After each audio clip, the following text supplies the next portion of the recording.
Bueno, primero vamos a conversar con ustedes.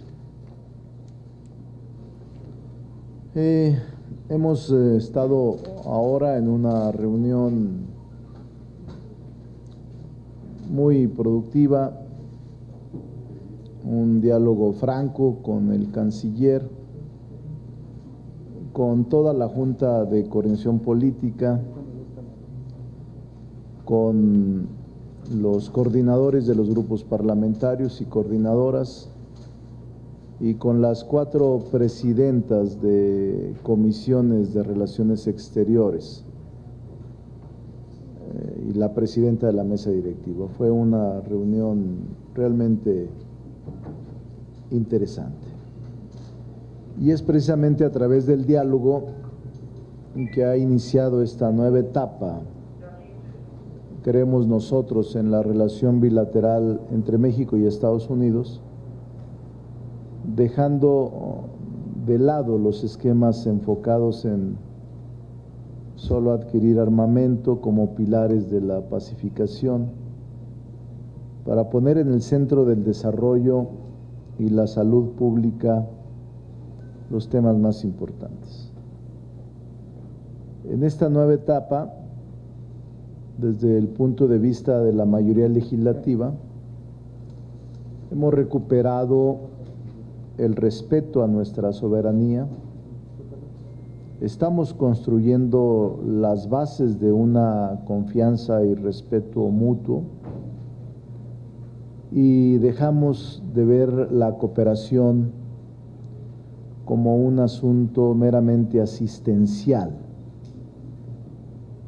para entenderlo como una herramienta de construcción de sociedades más equitativas. Este día hemos revisado este documento, este instrumento denominado el Entendimiento Bicentenario entre Seguridad, Salud Pública y Comunidades Seguras entre México y Estados Unidos. Creemos que es un hecho histórico.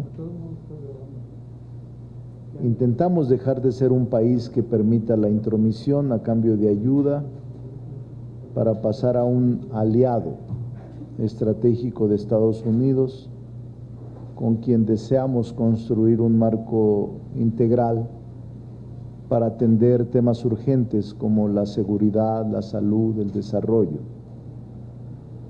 Por eso es de celebrarse este intercambio de puntos de vista entre el Poder Ejecutivo, representado por el canciller Marcelo Ebrard, y el Legislativo, representado por los senadores y senadoras de manera plural. Desde el Senado de la República hemos intentado mantener esta relación de colaboración. Como lo dijo el canciller hace unos momentos, ahora la región cuenta con un marco de cooperación comercial moderna y con reglas claras para el intercambio de información en materia de seguridad, como resultado de la Ley de Seguridad Nacional, enfocada a garantizar el respeto a nuestro país. Este diálogo que hoy hemos hecho va a continuar. Les quiero comentar que fue una reunión interesante, respetuosa, en donde el canciller dio respuesta a todos los senadores y las senadoras. Le voy a ceder el uso de la palabra, hará una introducción, que él decida si es breve, mediana o larga,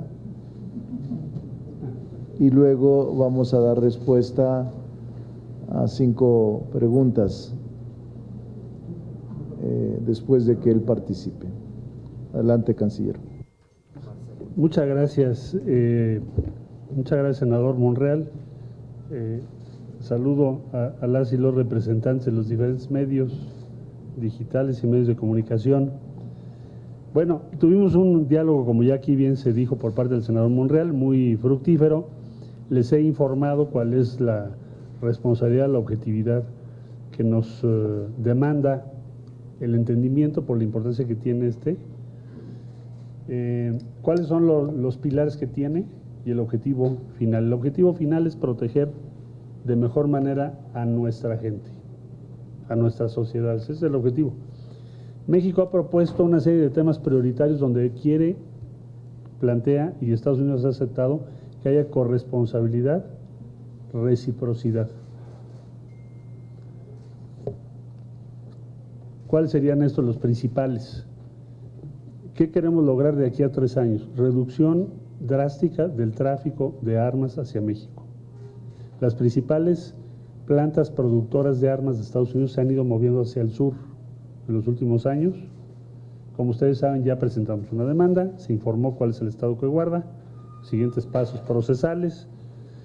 El tema es que Estados Unidos se corresponsabilice de esa reducción drástica del tráfico de armas hacia México, mismo que en todo lo que lleva este siglo, que son 21 años, no se ha hecho.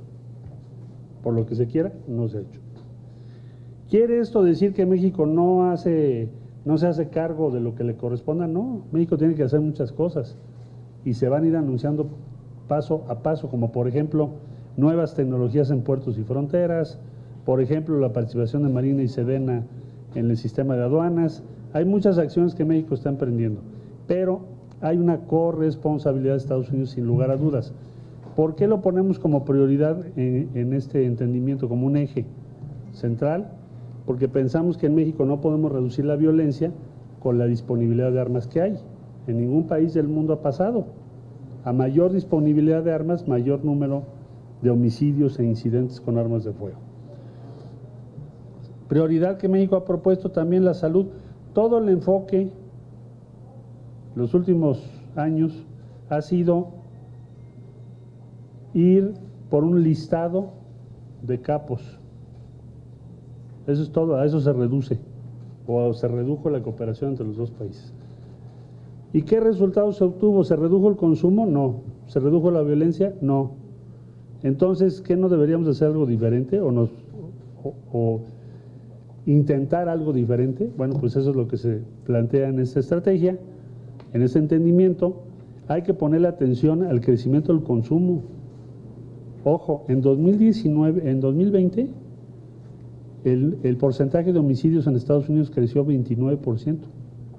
En México decreció 1%. El consumo de fentanilo creció ya no en porcentaje, sino en cientos% en los Estados Unidos, y en México está empezando desgraciadamente a crecer. Entonces, el enfoque no puede ser solo el que se combata a dirigentes o capos de los cárteles, sino tenemos que ver por qué está creciendo el consumo, cómo lo vamos a reducir, y somos corresponsables, porque México es muy difícil que gane esa batalla si en Estados Unidos todos los días crece el consumo. Es otro ejemplo. Otro tema que México introdujo y que está presente es el de desarrollo y oportunidades. Desarrollo y oportunidades. Desarrollo en el sur de México, oportunidades para los jóvenes, otra vez corresponsabilidad. Entonces, por eso ustedes verán que, y así lo comentamos con los senadores y ya termino, que el entendimiento habla de seguridad, salud pública. Dirán ustedes, ¿por qué salud pública? Primera vez en la historia que hay un diálogo entre México y Estados Unidos desde el enfoque de salud sobre este tema. Y comunidades seguras, porque ese es el objetivo, y ahí está desarrollo, oportunidades para los jóvenes y otra serie de acciones. Bueno, todo esto se compartió con los senadores, recibí sus puntos de vista. Se les invitó a participar ¿en qué?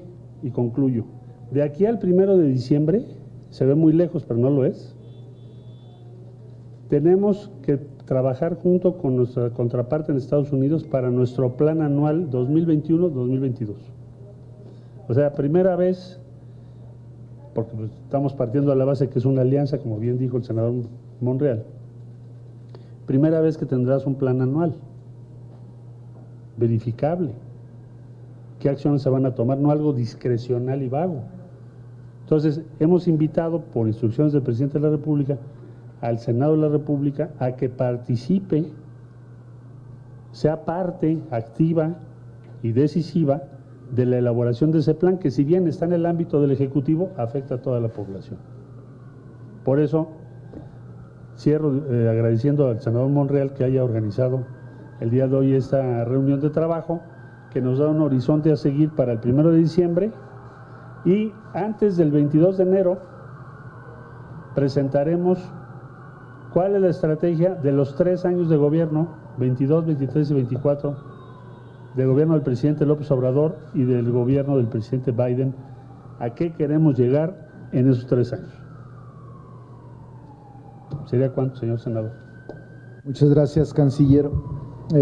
Tiene, a ver, Alberto. La primera pregunta la hace Claudia Flores Barreto, de Noticieros Televisa, señor. Claudia.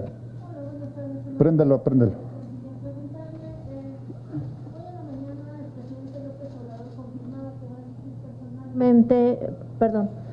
Le decía que el presidente López Obrador confirmaba que va a asistir personalmente a la ONU cuando México tomará el asiento en el Consejo de Seguridad y que va a hablar de corrupción. Señor canciller, yo quiero preguntarle, ¿nos puede detallar un poco más de lo que México prepara para que sea expuesto por el primer mandatario en esta sesión? ¿Cuáles son los temas torales cuando el presidente se refiere a corrupción? ¿Qué podemos esperar? Y preguntarle también en otro tema. Aquí me queda claro que no fue el día de hoy el tema de la sesión, pero muchos senadores opositores y diputados han destacado en los últimos días que con la iniciativa presidencial en materia de energía eléctrica podría haber riesgo de demandas internacionales, concretamente el TEMEC, por su contenido. A mí me gustaría que usted nos regalara un comentario. ¿Usted ve que en efecto hubiera ese riesgo para nuestro país en caso de que ocurriera esta aprobación como la mandó el primer mandatario? Muchas gracias. Perdón, y preguntarle al senador Monreal finalmente, ¿usted qué espera de ese discurso, de esa participación del presidente en la ONU? Gracias. Gracias, Ricardo. A ver, Claudia, gusto saludarte. El día 9 de noviembre sería la primera sesión presidida por el presidente de México del Consejo de Seguridad bajo la presidencia de México. Entonces, esto pues, es una oportunidad única y el presidente lo que quiere plantear es, bueno, en el Consejo de Seguridad siempre se habla de conflictos,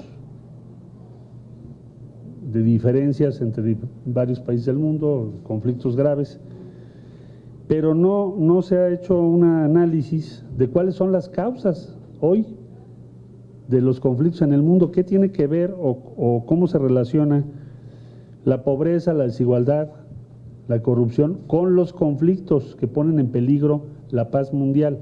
Hace muchos años que ya no se hablaba de eso, se decía no, eso que lo vean en otra mesa. Entonces, yo pienso que va a ser un discurso que sí va a dejar huella, es el más alto foro, hoy por hoy, y tiene una implicación sustantiva para la política exterior de México. Entonces yo celebro que el presidente haya resuelto asistir a esa sesión, él va a encabezar la sesión, él va a conducir la sesión y la voz de México se va a dejar escuchar en todo el mundo. Respecto a las diferencias que pudiese haber en torno a las iniciativas de reformas respecto a la cuestión eléctrica y el litio, que también viene como material estratégico.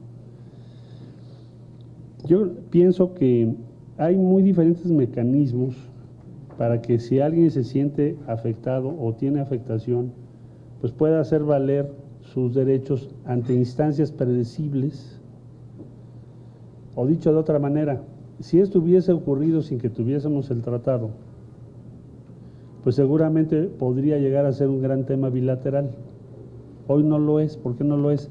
Porque hay conductos, hay procedimientos para que si tú tienes una diferencia, lo puedas defender, y si ganas porque te afectaron indebidamente, pues te vamos a tener que reponer o reparar el daño que se te haya hecho, y si no, pues tú vas a tener que acatar la disposición en sus términos. Entonces, la ventaja de tener el tratado hoy es, yo no lo veo como riesgo, sino al revés. Tenemos un camino, un espacio, un procedimiento claro para resolver cualquier controversia con cualquier empresa. Yo le respondería, Claudia, que el Senado de la República, la mayoría legislativa, cree firmemente que el presidente Andrés Manuel López Obrador asumirá una posición digna y de actualidad, con firmeza, representando a nuestro país. México va a presidir el Consejo de Seguridad de la ONU. No es una cosa menor. Es una posición que quizá no vuelva a repetirse, decía el canciller hace un rato, en los próximos 20 años. Y por eso coincide con un momento de violencia en el mundo y de reclamos por la desigualdad y la corrupción. Y el presidente no perderá esa oportunidad de ir al Consejo de Seguridad de la ONU, que es el máximo órgano, la ONU, y el Consejo podría considerarse el segundo nivel, a expresar un discurso que lo acompañará con una gran legitimidad y liderazgo en el continente, en la región. Por eso auguramos que será un discurso de un estadista y de un gran contenido el próximo mes de noviembre. 9 de noviembre, estaremos atentos. La siguiente pregunta la hace el señor Fernando Mayolo, de Grupo Reforma. Gracias, buenas tardes. Esperaría que me permitieran formular una pregunta distinta a la reunión, ¿se puede? Sí se puede, pero no se debe. Pero como estamos ahora de plácemes porque es cumpleaños del canciller el día de ayer, vamos a concedértela. Gracias. En la lógica de que el Senado de la República participa de la ratificación del fiscal general de la República, yo quisiera preguntarte, Ricardo, si el Senado tomará un mayor papel en relación con el lío que se armó el fin de semana pasado con la presencia de Lozoya en un restaurante. ¿Es hora de que el Senado llame a cuentas al fiscal general? Bueno, voy a responderte a pesar que en efecto advertiste que no era de la naturaleza de la comparecencia, más bien del diálogo con el canciller. Mira, en el Senado tendremos reunión de la Junta de Coordinación Política.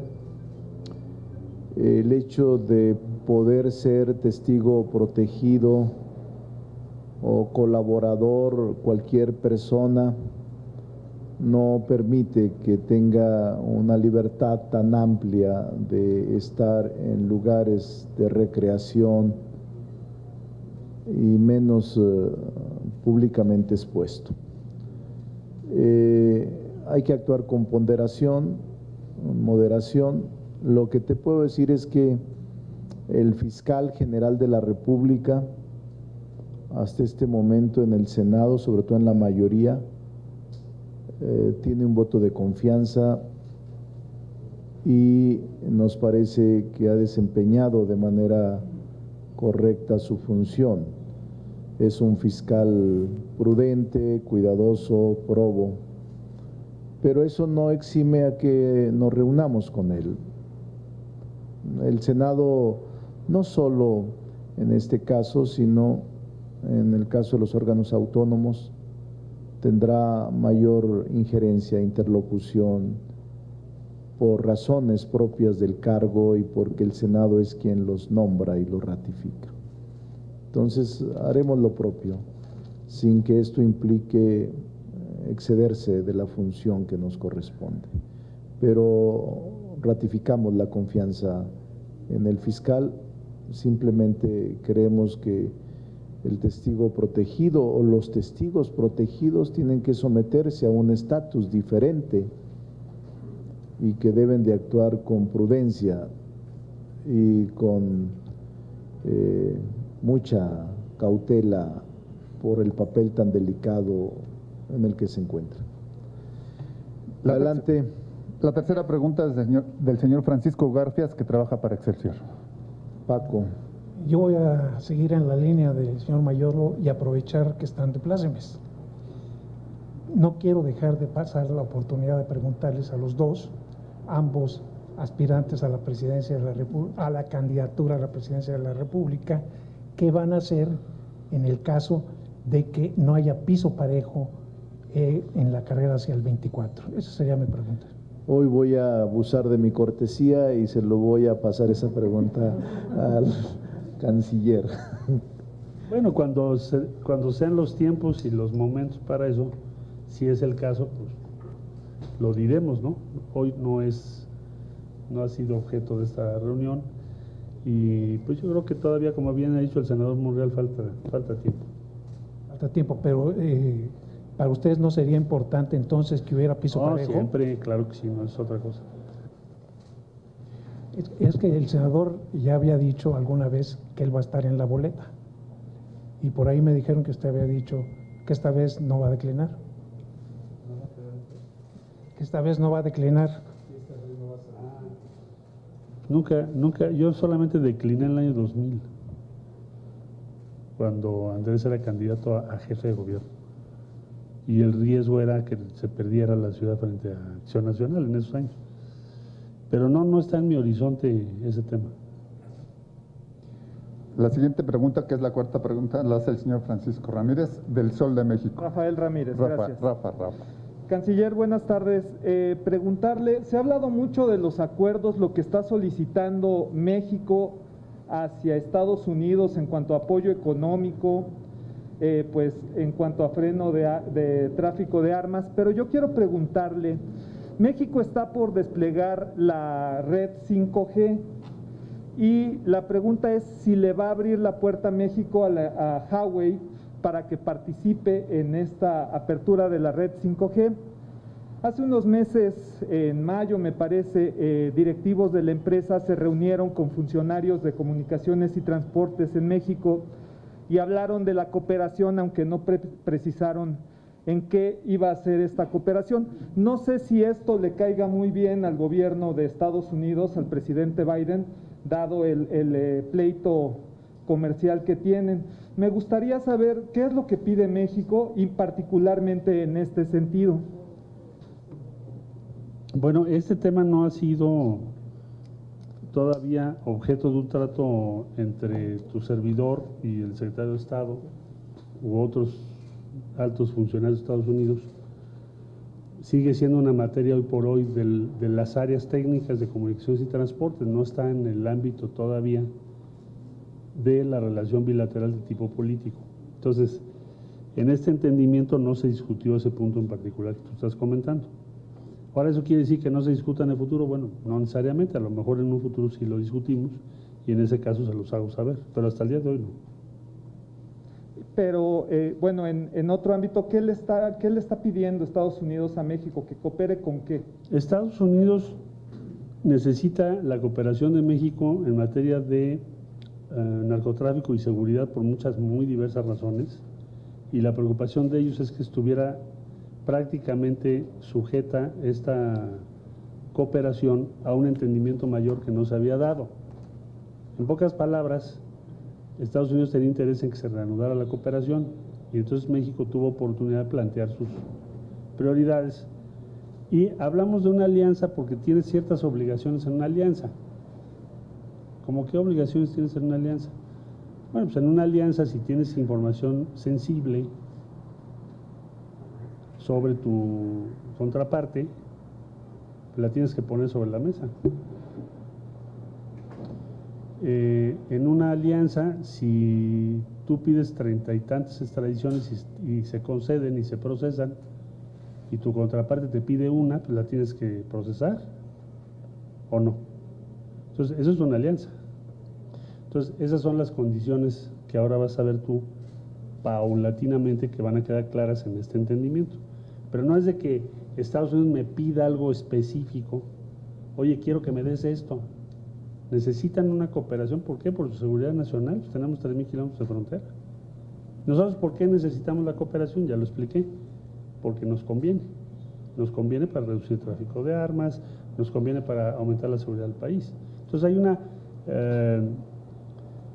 digamos, coincidencia de intereses estratégicos. Lo que no se vale es que actúes de manera no previsible, unilateralmente, y que nada más las prioridades sean las de una parte. O sea, armas no se reduce, bueno, pues no se redujo. No, pues importa. Los temas que nosotros ponemos son tan importantes como los de ellos. Entonces, por eso les dijimos, vamos a hacer, si quieren hacer una alianza, hacemos una alianza. Si quieres hacer un acuerdo de cooperación específico por materia, pues igual también lo hacemos. No es un tema teórico, es un tema estratégico. La última pregunta la hace el señor Gerardo Segura, de Azteca Noticias. Sí, canciller, muchísimas gracias. Quisiera preguntarle, ¿qué tan importante resulta ya una reunión López Obrador-Joe Biden? Si cree que sea necesaria o hasta cuándo podría ser esta, o si estamos bien así. Esa es una cuestión. Otra, si la reforma eléctrica causa desconcierto en Estados Unidos, porque se habla ya de demandas millonarias a nivel internacional en caso de aprobarse, y se afectará a la economía, pero pues a estas demandas pues habrá que hacerles frente. Y la tercera es, ¿qué percepción hay a nivel internacional por la corrupción, y más ahora por el hecho de saber que el emblema de la corrupción en nuestro país, Emilio Lozoya, sigue paseando tranquilamente en el país? ¿No cree que esto también propiciaría desconfianza por la impunidad que se pudiera percibir en el país? Gracias. De la reunión del presidente Biden con el presidente López Obrador, ya lo invitó el presidente López Obrador a visitar México, y yo supongo que muy pronto tendremos noticias de cuándo se va a llevar a cabo esa visita. Ya tendrías una visita en qué escenario, en un escenario donde tienes entendimiento en materia de seguridad y en materia económica, amén del Tratado de Libre Comercio vigente. Entonces, ya los sustentos, la solidez de la cercanía de la relación bilateral ya están dados para que pueda haber esa reunión. Entonces, yo diría que muy pronto tendremos noticia. De las demandas, bueno, pues primero habría que ver, mira, yo decía hace un momento, no sé si me expliqué correctamente, pero es cualquier empresa en México hoy que perciba que sus intereses son afectados por una disposición del gobierno que le pueda ser desfavorable o que modifique reglas o contratos vigentes, puede emprender un procedimiento legal. No es el desideratum de la relación bilateral. No lo va a hacer. Quienes están esperando eso son las empresas promotoras. ¿Por qué no lo va a hacer? Porque hay procedimientos establecidos entre los dos países. Si tú no estás de acuerdo con una medida que tome México o viceversa, que Estados Unidos pueda tomar, tienes un camino legal para hacer valer tus derechos. Entonces no se justifica que se vuelva un tema de la relación bilateral. Por eso no lo es. Ahora, un grupo de senadores manda una carta, perfecto, pues en México también puede un grupo de senadores mandar una carta, pero eso no significa que sea la materia de la relación bilateral. Hoy la relación bilateral es muy buena, es cercana, y yo diría que crecientemente cercana. Es mi punto de vista. Sobre el tema de corrupción, se le atribuye y se le reconoce al presidente López Obrador la autoridad política y moral para hablar del tema. Es de los pocos dirigentes del mundo que puede hablar de ese tema hoy, ¿eh? De los poquitos. Él sí puede hablar de eso. Entonces, creo que eso ha hecho que la posición de México obviamente gane mucho peso y terreno a nivel internacional. Y ahora lo van a ver ustedes cuando vaya al Consejo de Seguridad del presidente. Sí va a tener un impacto relevante. Por eso él mencionó lo de corrupción. El caso Lozoya no pone un poco en evidencia al que no se está haciendo realmente algo contundente para acabar con la corrupción. Pues mira, eso a mí no me toca hacer la evaluación a ese respecto. Desde luego que es muy chocante ver esa imagen, por no decir peor, pero a nivel internacional lo que cuenta es el reconocimiento del presidente y a su gobierno en la lucha contra la corrupción. No creo que esté en duda eso. Si no, no lo invitarían, no lo escucharían. Pero perdón que insista, ¿no es una piedrita en el camino el caso Lozoya en esta percepción a nivel internacional? Ese es mi punto de vista. Pero yo no puedo evaluar las acciones ni del Ministerio Público ni de la Fiscalía porque no me corresponde. Muy bien. También... ¿Para usted también es chocante? Claro, ¿no? ¿Cómo? Para usted también es chocante esa imagen. Yo le diré en otra ocasión sobre mi consideración. No, lo que les quiero decir también ahora es que nos hizo favor, no sé si ya la conocían, la carta que el presidente Biden envía al presidente López Obrador. Hoy nos hizo favor de entregárnosla el canciller y me pareció una carta muy interesante. Sobre todo, creo que es la primera lectura, en una primera interpretación, el presidente Biden coincide en que para los temas de seguridad también tienen que atenderse las causas y de cómo se puede profundizar el combate a la corrupción y a la pobreza en el continente, sobre todo en los países que más presión migratoria tienen sobre Estados Unidos. Entonces me pareció, les vamos a dar copia de la carta que le envió el presidente Biden al presidente López Obrador. No sé si quiere agregar algo, si no, eso es todo. Muchas gracias. Nos vemos más tarde, o más tarde que tenemos. Bueno, no sé. Ahí les digo. Gracias. Buenas tardes. Buen provecho. Buen provecho.